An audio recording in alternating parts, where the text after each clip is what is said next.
What's up, y'all? It's your girl, Sakita, and I'm back for another review. This is my review for Married to Medicine. This is season 8, episode 5. We open up where Simone is on her way home or to work, wherever. She on the phone with Toya in the car.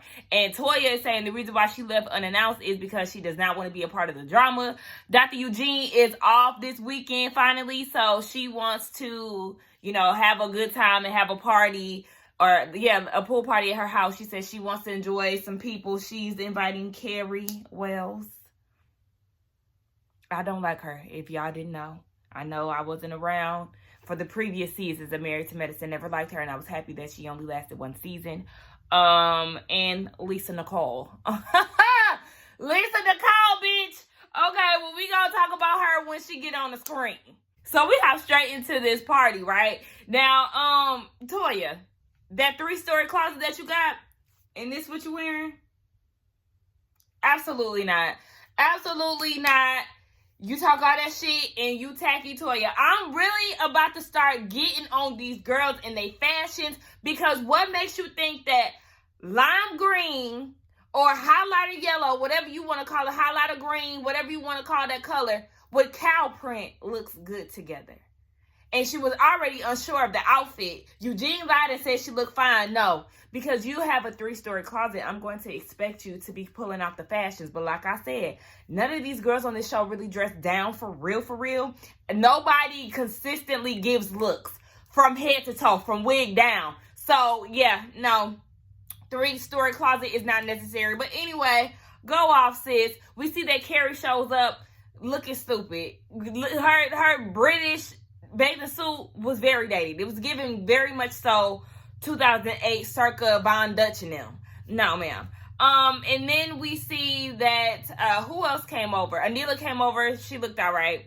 We see Lisa Nicole, okay? And she has on like this jumpsuit or whatever, but she had just came from a charity event, but she changed into something more fashionable. I said, okay, Lisa Nicole, how you dressing better than the host? That's how you do it. Is that from the Lisa Nicole collection? Me and my cousin say that shit all the time. The Lisa Nicole collection.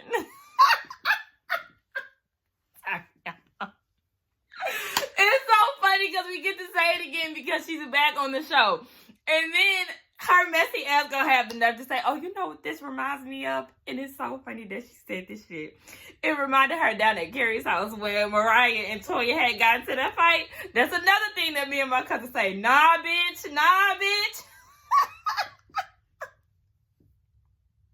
I'm sorry, because we literally be saying this shit present day, and then for it to come back on TV now, this shit is just so funny to me. Honestly, this scene was boring as hell. There was nothing to give. I think I said that Toya's swimsuit was cow print, but it's cheetah print nonetheless. It was still ugly.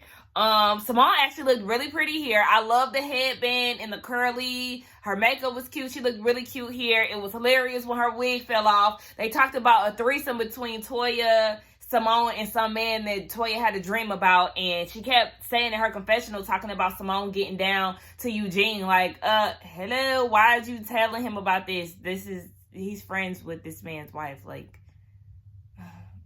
he's friends with this woman's husband. I said it backwards, but y'all know what I mean. She's talking about something. It's so funny, be around these girls, and I can get back to the Toya, and it's really boring for real. Where's Dr. Heavenly? She would have turned this shit up. I just love Dr. Damon. Now, one thing I'm going to say before all of that, if we get one more damn tour of Dr. Scott and Dr. Contessa's office, I'm going to scream. But apparently, I guess they did this to get Eugene to come over and do some mounting of the TVs, because they don't know what the hell they doing, the other men. But we see that Contessa is at the house, and she's having a conversation with Scott's niece. I can't remember what her name is, but she's basically saying that her and Scott are having some issues. They've been in the same situation for 10 years. Their relationship has been rocky for 10 years. That's not a good thing. That niece is stunning as well. Y'all know I am a sucker for natural beauty. Her hair, flawless skin. I loved her accessories. I loved her dress. Her whole aesthetic. I'm here for it.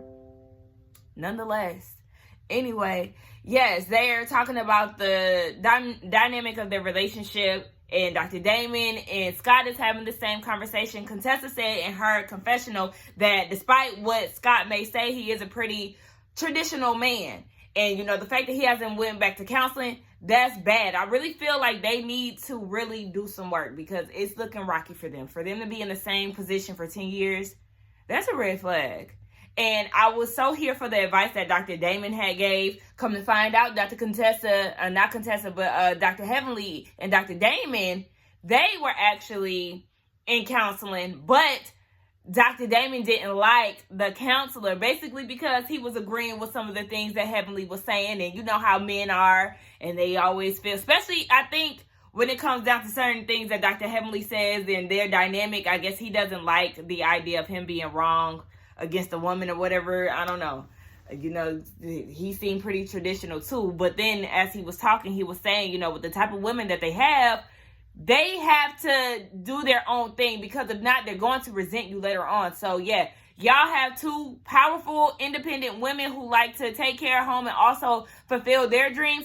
Just let it be. Just like Dr. Damon said, just let it be. Be happy. Focus on being happy and focus on doing well. Don't even think about, I picked up that he was thinking about, like, don't even entertain the word divorce or, you know, anything negative, and just focus on doing well in your relationship. I really need them to go back to counseling or else it's not going to work. Contessa is definitely resenting Dr. Scott. Remember, she said that she even left the military to be a mother and all of this. Like, she put some of her dreams on hold to be a wife and to be a mother for him. So yeah, it's time to let her do her thing. Let her pursue her dreams. Y'all could be happy and have both. Like, I don't know. Like I said, they need to have some work done for real. Y'all see my little Michael Jackson curl? But we see Dr. Heavenly and Dr. Jackie, they're meeting up for lunch, and Dr. Jackie feels like she's cheating because we know that she typically meets up with Dr. Simone for lunch, but we know their friendship is on the rocks right now, so it's a no. Dr. Heavenly is trying to get them back together. She like, remember when we went down to Miami and we was the Golden Girls, even though y'all older than me? I love when they be making little subtle jabs. It be cute. But she is working on trying to get the Golden Girls back. She missed the both of them, and I agree. I really did enjoy the three of them together. So Dr. Jackie called her on Messenger, I think, because that was not a FaceTime ring. But nonetheless, she called Dr. Simone and said that I want to meet up. I miss my friend. Let's talk. And Dr. Simone is playing her best game of hard to get. She's like, look, I mean, I'm willing to sit down with you, but I do not want to guarantee an outcome that you're expecting, okay? So I can appreciate her honesty, but the situation is not that deep. It's really not. It's really not that deep, for real. So I'm going to need you to be open. Obviously, you do miss your friend because, like I said, every time y'all talk about each other, there's tears involved. So go ahead and sit down with Dr. Jackie and work it out, girl. Anila's storyline, okay, I get it. New house, family issues. All right, but my thing is, y'all keep putting emphasis on this dream house that y'all are going to be in for 10 years. This is not the first time I've heard that. So, y'all going way over budget for a house that you only going to be in for 10 years? You know how fast 10 years goes by? I mean, I've only been in 10 years. I'm about to be in 10 years. I'm about to be 30 in 2 years. But nonetheless, like, if this is not y'all's forever home, then why are y'all doing the most? This man is talking about how he's worried because of C-19 and, you know, how he had to stop working at one point. So, like, the money, I guess, is the issue. But, obviously, it is the issue. But it's just like, y'all going this hard for a house that y'all plan to stay in only for 10 years? This is not something that y'all going to be in forever? It's not y'all forever home? Okay, I mean, that's rich people problem saying, listen, go ahead, do what y'all do. I could not be the one to give somebody a shot, whether it be in their ass or not. It's just not for me. I would have, like, couldn't do it. Like, I'd be so panicky, so scared. Shout out to Toya for doing that. They start talking about menopause and andropause.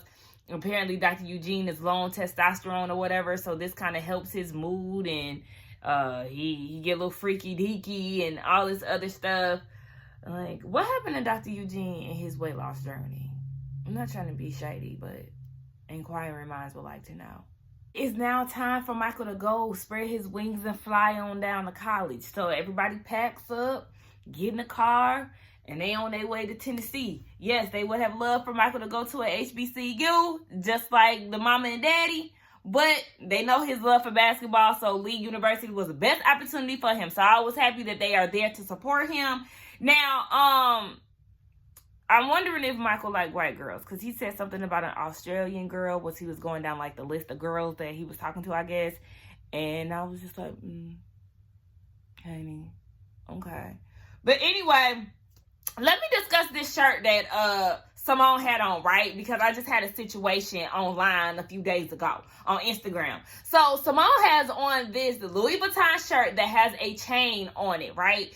And it's giving very much so Ross Dress for Less. If anybody shops at Ross, y'all see those shirts that they have there that has the chain that comes with the shirt. The shit is ugly as hell. And yes, I shop at Ross and I get some pieces from there from time to time.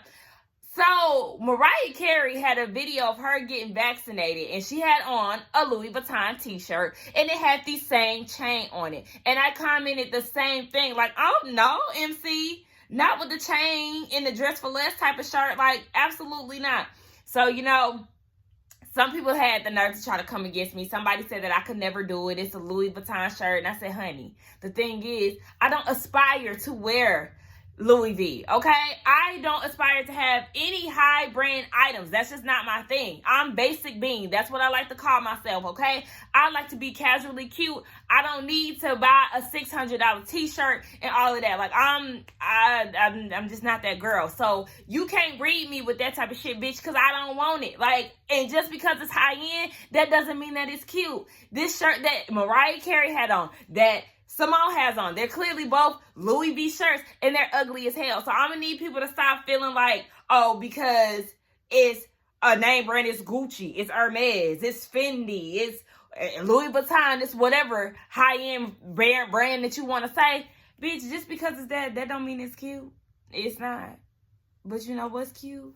This little t-shirt I got from Target, the boys section, okay?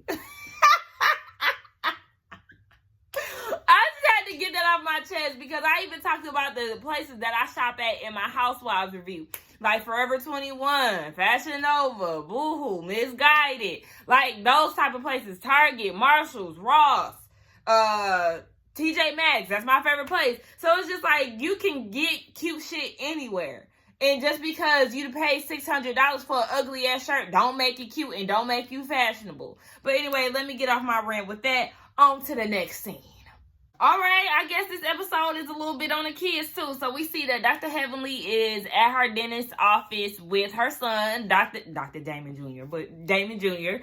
And yes, he will soon be a doctor too, because he is following in her footsteps of being a dentist. And I'm here for that. She said that she didn't push her kids. They come to her. So I love that. I love when, you know, doctors' kids become doctors, or when, I don't know, kids become chef. Like, I like when people follow their parents' footsteps. Not saying that you have to. I just think that it's cute, because, you know, it's like literally your mini-me. So I love that.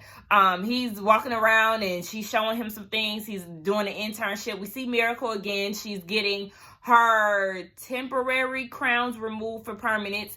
And I thought it was to fix the bottom part. I don't know. Maybe, you know, with dentistry, you have to continuously come to the office or to the dentist's office to get some stuff done. So maybe she's not done. But, you know, her top row still looks good nonetheless.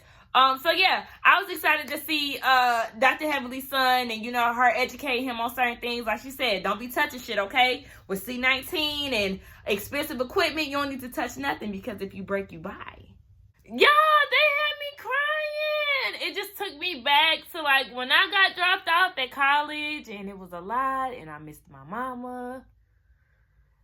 I'm always crying, y'all. I'm just showing it on camera. Anyway, let me get off of here with my crybaby ass, because I gotta go to work. So anyway, let's get down in the comments. Really, this episode gave me nothing, honestly. It was filler as hell. But we can still get in the comments. Y'all can tell me what y'all thought about this episode and the review. Don't forget to like, comment, and subscribe to my channel. And I will see y'all in the next one. Bye.